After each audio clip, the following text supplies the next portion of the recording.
Hey guys, this is Robbie and welcome back to my entry to the Down and Dirty Weathering Contest number 3 with the Freight Car Edition. The prototype shown is the car I choose to weather. It's an Arrowhead Models Railgon gondola, and as you can see on the prototype picture, it's a fairly dirty. The very beginning of this whole project was to disassemble the whole car to be able to make the dents into the sides, which you will see later, and also to clean the wheels and the trucks with some 70% isopropyl alcohol. Next I started with the wheels, which I painted with a microbrush with some rusty brown color, which was produced by Vallejo.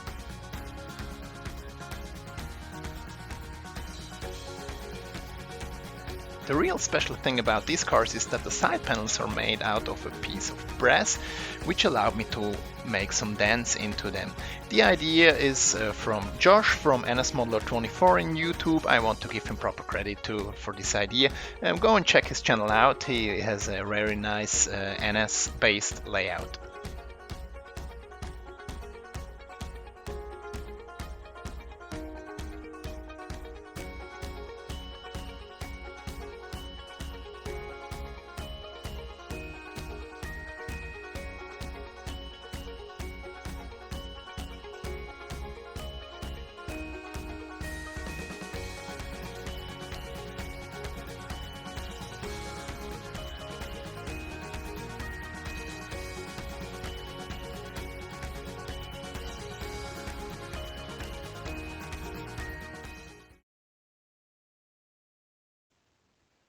I used a little hammer and some different tools to make the dents into these brass panels.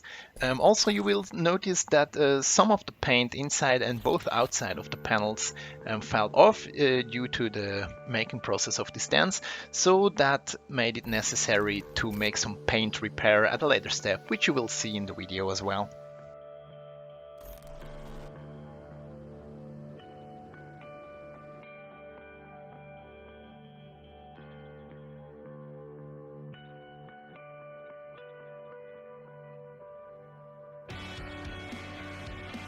First I used some acrylic paints which I mixed myself to kind of match the actual color of the car, but that didn't work very well. It somehow reacted with the AC glue I used to assemble the car back again, so I came back later with some enamel paints, which is not shown because it's basically the same step as I did it with the acrylic paints before.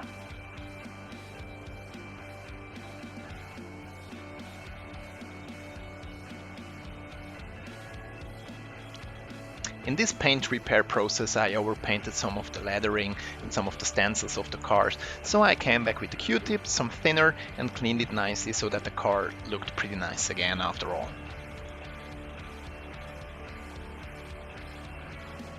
Once this whole panel denting process was completed, I repaired the paint as I mentioned before, assembled the whole car using some AC glue, and once that was done I added a good coat of dull coat, and then I oversprayed this one with some Future Floor mixture with some X21 by Tamiya. It's roughly 10:1 mixture.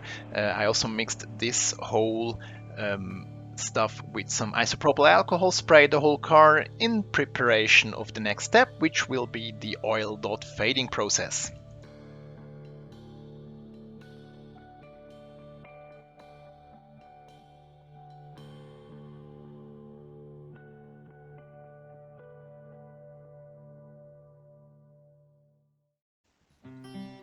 By the way, if you don't have Future Floor available, you can also use any setting coat which is acrylic based. You can use Vallejo, AK Interactive or Ammo by MIG. All of them would work pretty good. I also tried other stuff, like I have the Vallejo as well, and also the AK products. They work fantastic. So now on to the oil dot fading.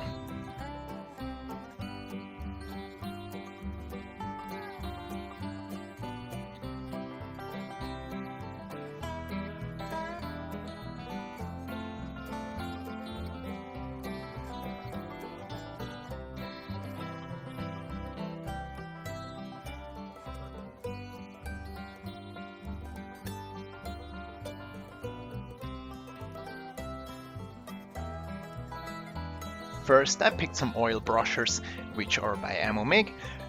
I decided which colors I want to use. It's roughly matched out of the prototype pictures, but basically I use some white, different shades of gray, some sand colors, some dirt colors. Sometimes I use also some starship felts, or actually different kinds of brown and grayish colors. I added all the little dots onto the sides of the car. I came back with the brush, which I will explain later down the road.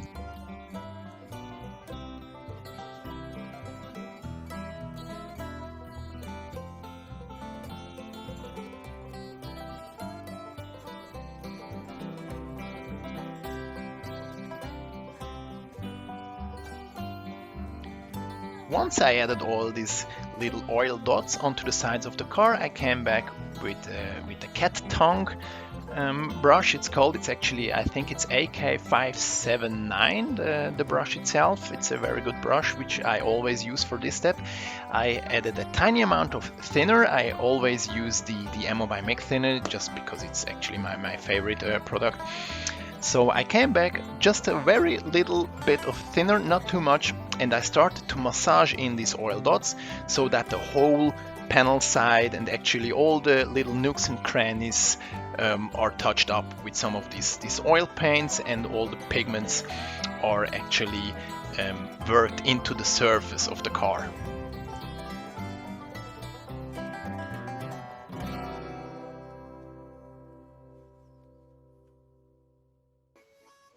Once all these oil pigments are worked nicely into the surface of the car, I come back with several different brushes which I use for this kind of massage process, so that the surface of the car doesn't show any brush marks and is very nicely faded all over, and especially in the nooks and crannies of both the cars and the locomotives, it's essential to eliminate all these little brush marks.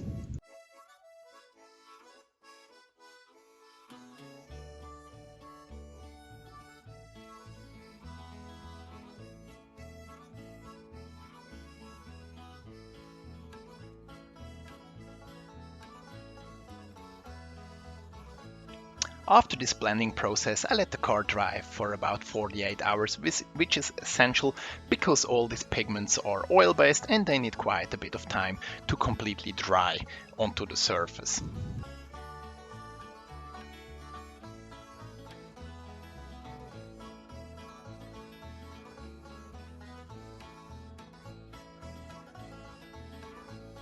After the drying had completed, I came back with the Future Floor X21 mixture, sprayed the whole car again, let it dry for a couple of hours, and then I prepared the car and the products for the next step, which will be the Pinwash process. For this step I use the Ammo by Mig Grimy color, which is a very nice color for both cars and locomotives. I use this product pretty often. It works fantastic on all different kinds of model railroad stuff.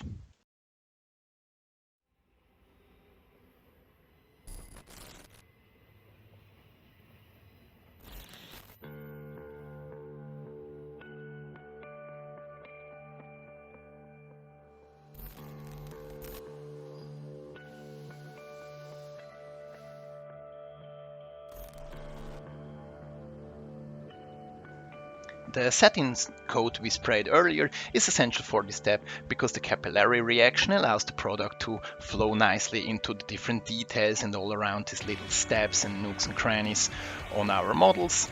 So it leaves behind a very nice effect. First it looks a little bit awkward, but we will come back and blend this Pinwash effect later down the road. I will explain that and show that a little bit later.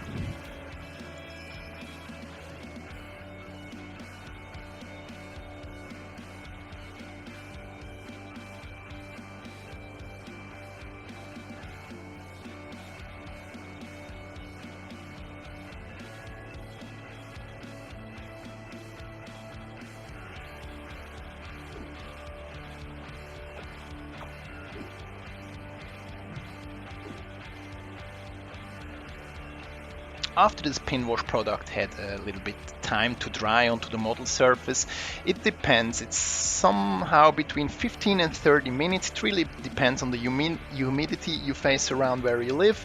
I think I let that dry for about 20 to 25 minutes. Then I came back with a different variety of brushes, and then I started to blend in all the pigments, and I slowly worked them into the surface and all around the details, so that the surface of the car itself doesn't really have some of this product, but most of the stuff is concentrated all around the details, the rivets, the steps, the little vents and pipes, and all the details all around the car.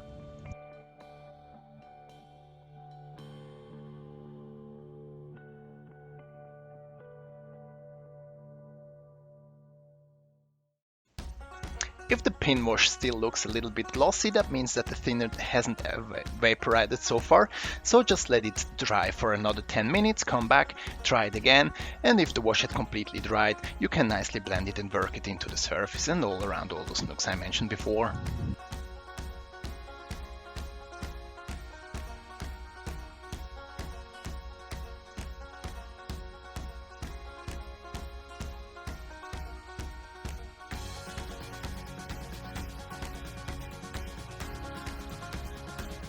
Once the blending step is completely dried, I leave the car for another 24 to 48 hours, since this Pinwash product is actually also mineral based, or actually it's oil based, so you have to leave it to dry for about 1 or up to 2 days. Usually I leave it for 2 days, so that I am absolutely sure that all the pigments had completely dried.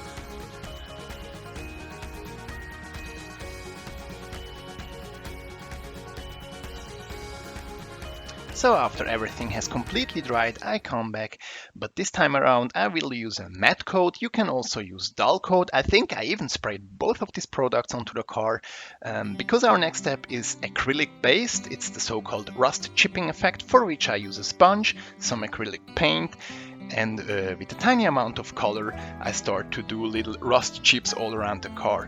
By the way, I often use different kinds, different shades of rust colors of acrylic paints. This time around I used some Vallejo Model Air color, which comes pretty thin. You can use all types of acrylic paints. You can use Tamiya or Vallejo or AK Interactive, whatever you prefer. You can also use these cheap craft paints, as long as you have a nice little sponge. Most of the paint you will clean off on a paper and then come back and slowly start your work step by step all around the car. The advantage of the acrylic paint is that it dries very fast and can nicely sprayed over with a matte coat or a setting coat or whatever you want. The base coat, however, is always matte coat for acrylics.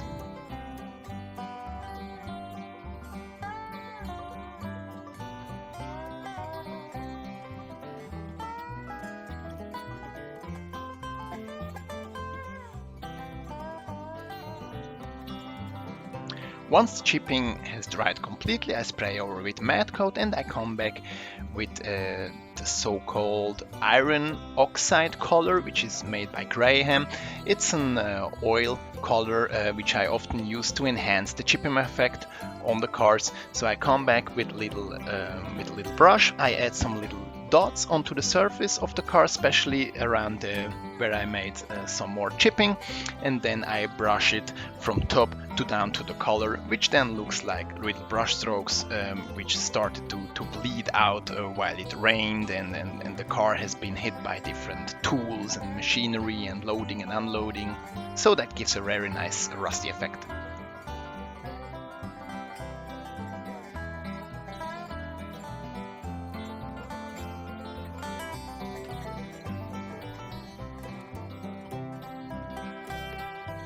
Again, I let this oil paint dry for about 2 days and then I come back with the matte coat again, or if you want you can always use the dull coat. On freight cars I often use dull coat, on locomotives I always only use the matte coat.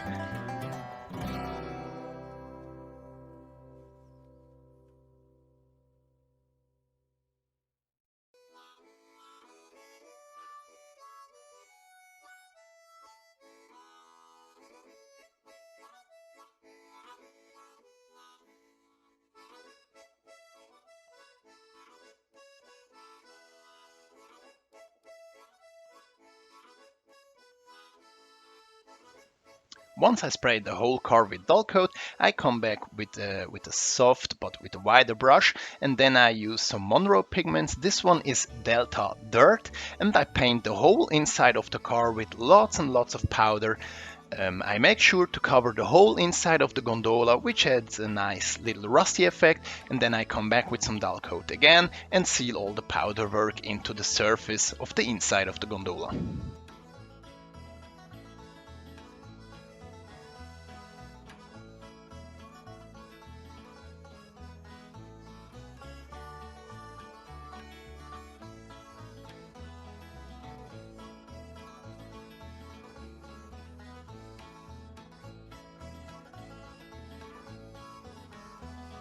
While the inside of the gondola is still drying, I come back with a brush and add some of this Delta Dirt color onto the wheels. Sometimes I add some powder to the wheels, sometimes I don't. It really depends on the prototype picture and on my own mood actually.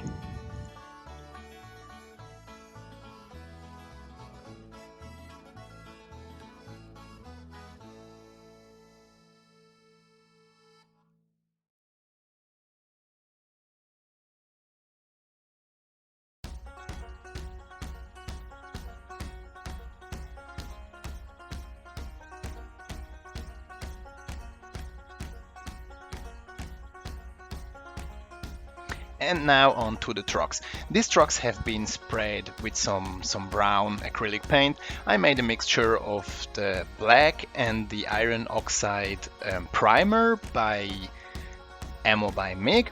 I made a roughly 1/3 black and 2/3 parts brown iron oxide. I mixed this, added some alcohol, sprayed the trucks, sealed them with dull coat, and then I added some of the powder, especially around the springs of the trucks, and then I spreaded and blended all the powders onto the sides of the trucks, came back with some AK Interactive Ultra Matte. I sealed in all the work, and actually the trucks were then ready.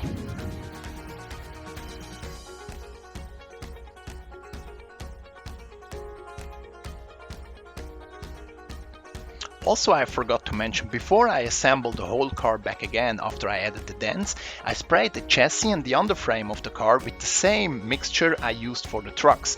So again, it's a mixture of some primer made by Ammo, it's some iron brown oxide and some black. It really depends on the prototype picture how much of the brown compared to the black is added to the mixture. I add some alcohol, mix it very well, spray the whole chassis and the whole underframe. Make sure to spray from each angle so that the whole chassis and underframe is covered in this mixture. I let it dry overnight, and then I came back with some dull coat so that it completely is sealed in and the paint will not come off once we touch the car, especially on the underframe.